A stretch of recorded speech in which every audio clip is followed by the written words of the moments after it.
to meet you in person. And yes, how are you? Good to see you.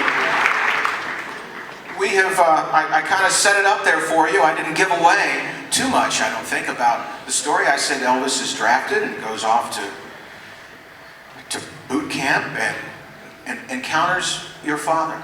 And actually had known your father. Yes, he had known my father from before. My father was a disc jockey in Dallas, and Elvis, I believe, was on like a tour giving out his 45 singles to, to radio stations to promote his songs. Yeah. And Daddy met him, and right away knew that he was a very special performer. And Daddy became friends with him and said, if you're ever in Waco, Texas, we'd love to host you at my home. This was all in Dallas. He was working in Dallas at the time. Let's bring up that first slide and we'll see Elvis in uniform. Yeah. And your dad. What do you think it was about your dad, Eddie, that bonded the two of them so closely? So quickly, really? I think it was because my dad was a little bit older, and Elvis kind of looked up to him and trusted him. And he was a family man, so he felt like he was stable and had some amount of success in his life.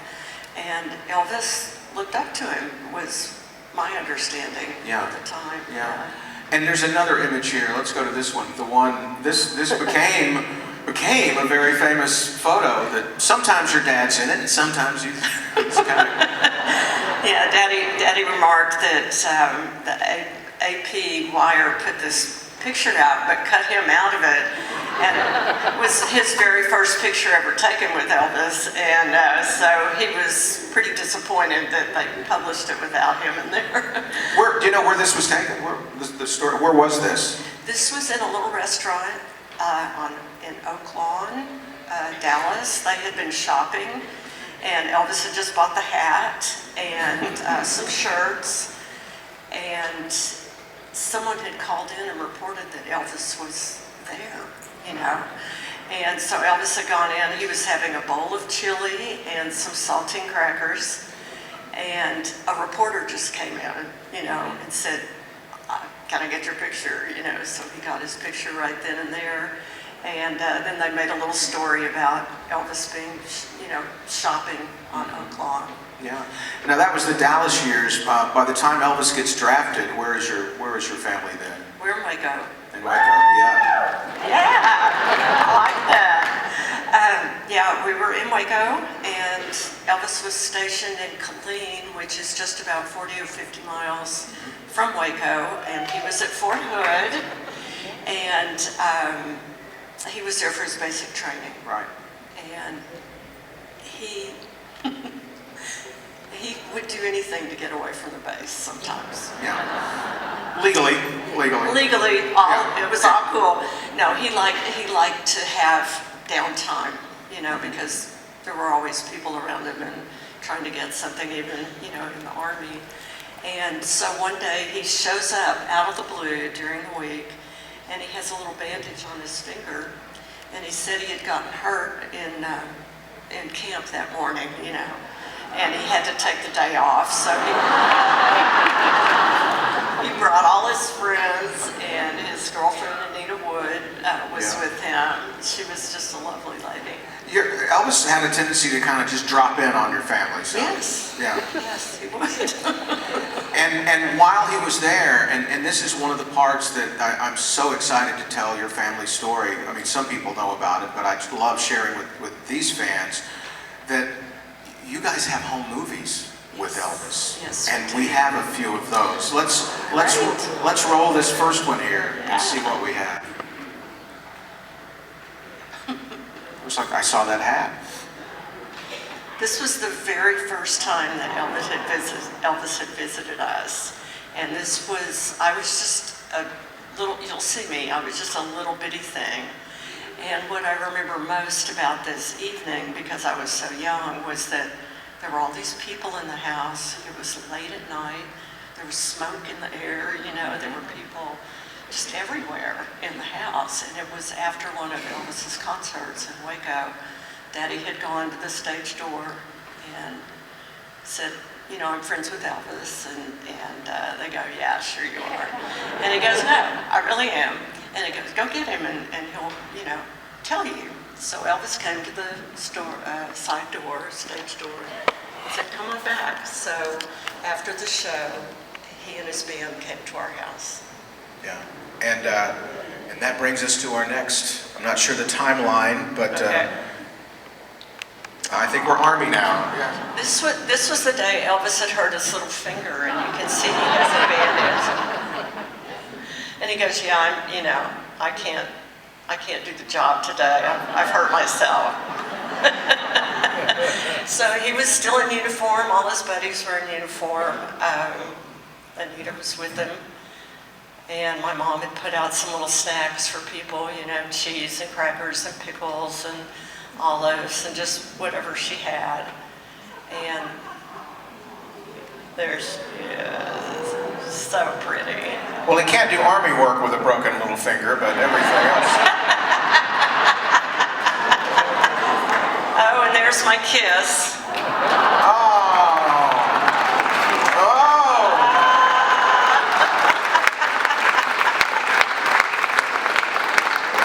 I'd have that on a t-shirt. Those are sweet pickles that Elvis was eating. And when my dad had his movie camera out, he goes, don't just sit there, y'all move, it's a moving picture.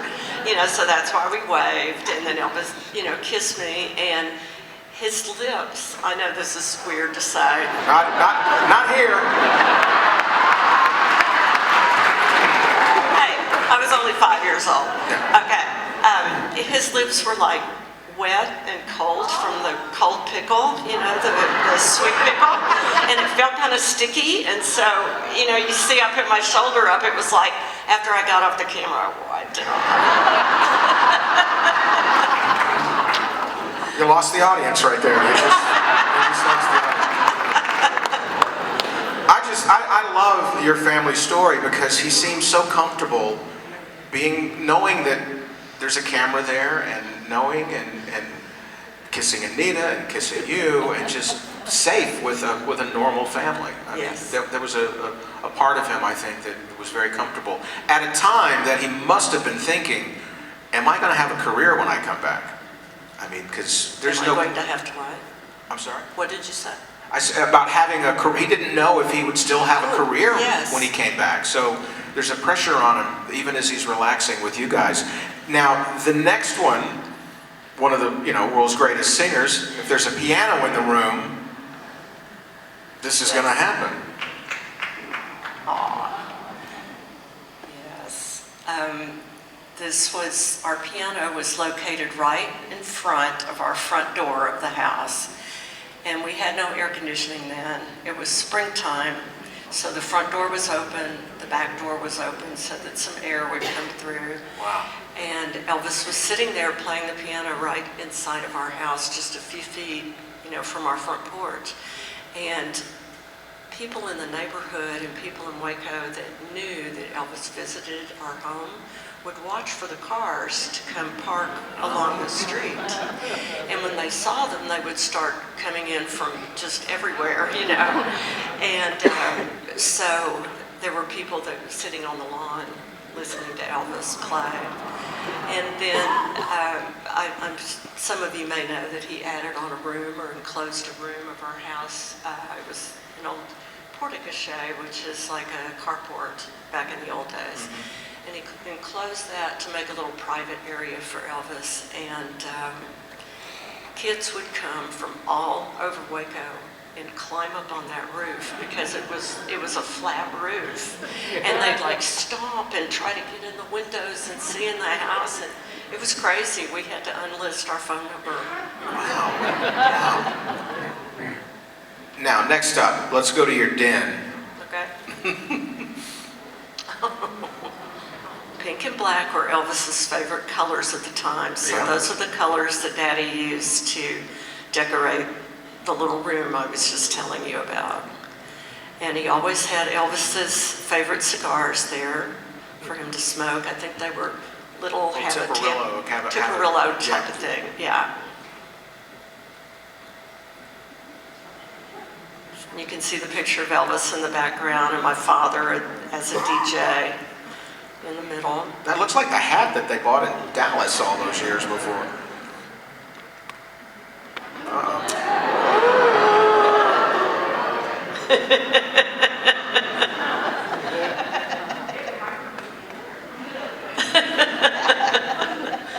You can see his finger really well. Yeah.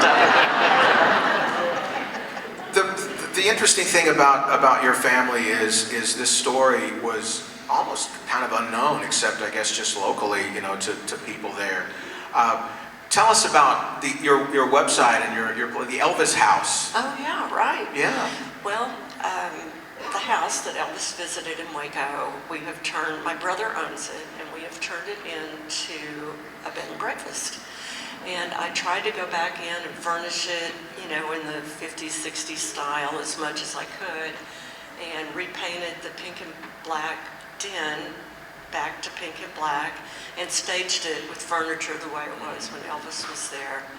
And so my brother rents it out on Airbnb. It's in Waco. We call it the Elvis House, and it's the elvishouse.com. You can read about it.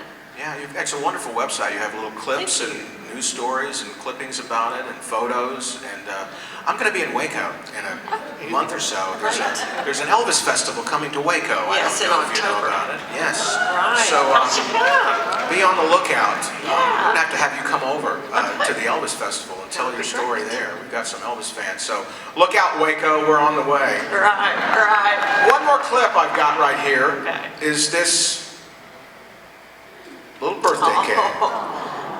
Yes. We didn't get to celebrate Elvis's birthday on his birthday, but when he was visiting during his time at Fort Hood, we decided we would have a birthday cake for him. And so you can't see it very well because it's really old footage, but there's Elvis playing the guitar and a little hound dog at the bottom. So. And one more shot. I love this picture of Okay. the two of them together, your dad and Elvis. Do we have that? We'll edit this part out. There it is. Oh, all right. After Elvis was out of the Army, Daddy visited him at Graceland a couple of times and stayed in the mansion. And this was one of those visits with Elvis. Wow. In the early 60s, I think it was 60 or 61. So he still remembered your dad, still remembered your family. And producer, arranger, conductor, ticket taker, projectionist. No. My friend Ernst Jorgensen, who worked on the new 50th anniversary. Ernst Jorgensen.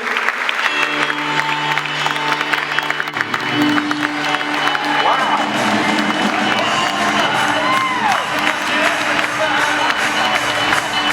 That's some great walkout music.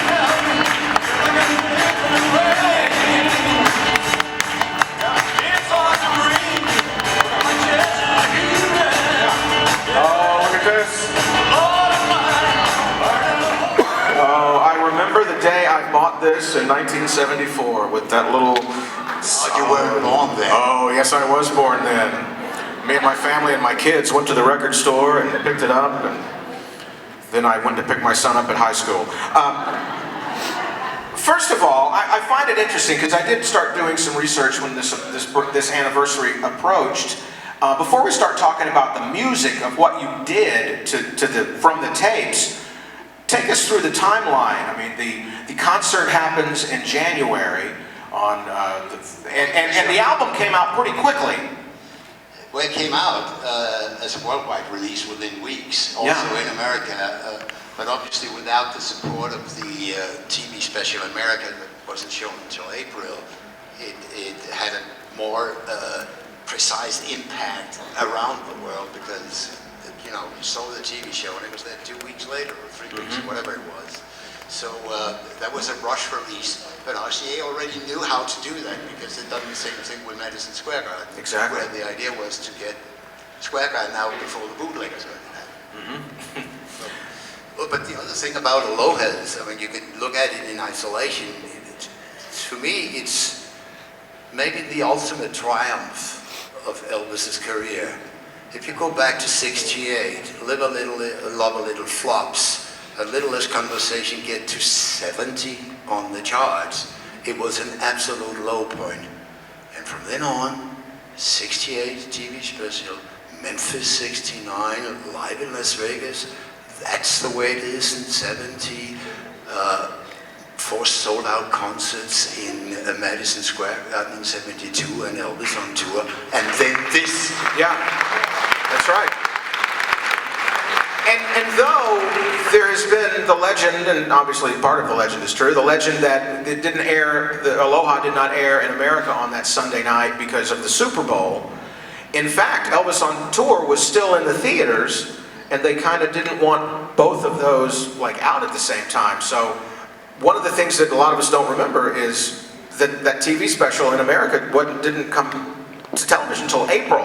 So I was listening to this months in advance of that. Now, you talked about how quickly they got Madison Square out, but how quickly they got this out. That was kind of the first week of February. So less than 2 weeks almost later it's out. That was their version of streaming, because that's about as fast as you can press vinyl from tapes. Tell me what the process was with how they worked on the music that quickly to mix. Well, but it will actually spill into where we're going to end this story, in that they recorded it over 2 nights, and then they took the tapes to Los Angeles, and they mixed the album in 1 day, January 24th. They had made the sleeves without any titles on it, so they were ready and only had to put a sticker on it with the titles when it came out. So they didn't have to wait to know the track listing, because Elvis was notorious for not giving away track lists. So that's what they did. Actually, they did that with Stuck on You back in 1960, where they made the single sleeve with a hole in the middle, so they didn't have to print anything other than 50 million Elvis fans can't be wrong, and then you could look at the title because there was a hole in the center. Yeah, that was back in the time RCA literally would book all the pressing plants and say, we're just waiting on the tapes to press, so we're ready to go to get it out. And the thing about this is, didn't know this until we saw the special, that photo was not from Aloha, because they had already printed those. They printed the sleeves already. So all they were waiting on was the vinyl to put in everything and get it out in stores. So a 1 day mix. What did they drop the ball on with 1 day? Well, this is subjective, obviously. Sure, yeah. But I remember when I saw the TV show and I bought the record. I loved it, of course, because I was nuts with Elvis. But there was something close, a little narrow, a little less glamorous, a little less grandioso on the sound of that and on the TV special. And I thought nothing of, I actually thought in my head, oh, it's been difficult circumstances to put up the mics in that showroom in Hawaii. But I got lucky. I met a guy from Memphis, Matt Ross Spang. Yes. And see, You mean the Grammy Award-winning producer? No, I met that nice guy. Oh. But he's making, all kinds of modern records that you and I may or may not like and all that. But he's an exceptional mixer. And when I came to him with Aloha from Hawaii, it was a little bit like, oh, come on, you can't ask me to do this. But I did. And we've done quite a few things with him recently. And he's really exceptional at picking out the right things to emphasize and the other things to tone down a little bit.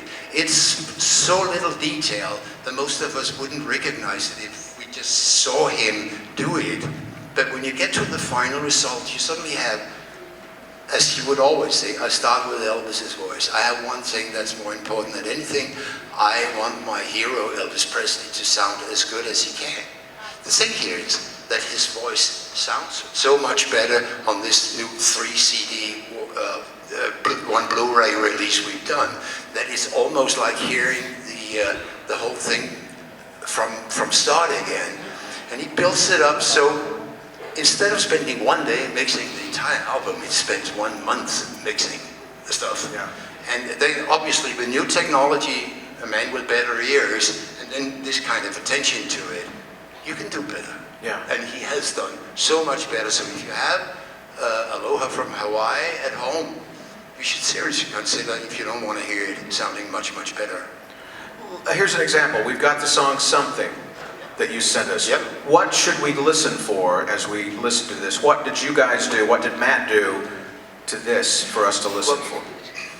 It's going to be different from each person, but the first thing that I obviously concentrate on is whether when this guy says he's going to take care of Elvis's voice, I'm his boss, so I'm going to tell him whether he succeeded. And he did. But then, you know, when you hear the arrangement here on big speakers, listen for the little details, piano riffs, strings, all of these little details that when you have it on a so-called multi-track tape with 16 different pieces on it, you can obviously turn something up, turn it down, make it lighter, make it brighter, echo on it. You can do a million things. And this is what a brilliant engineer does. He takes care of the little detail. It's not the piano all the way through that he cares about. It's the little detail where it lifts the arrangement of the song. And this is what I really want to leave you with. This is something that, it's called something, that really shows not only Matt Rossbang as the engineer, but also how good that original show was and how great Elvis was in January of 1973. Take a listen. Something from Aloha from Hawaii.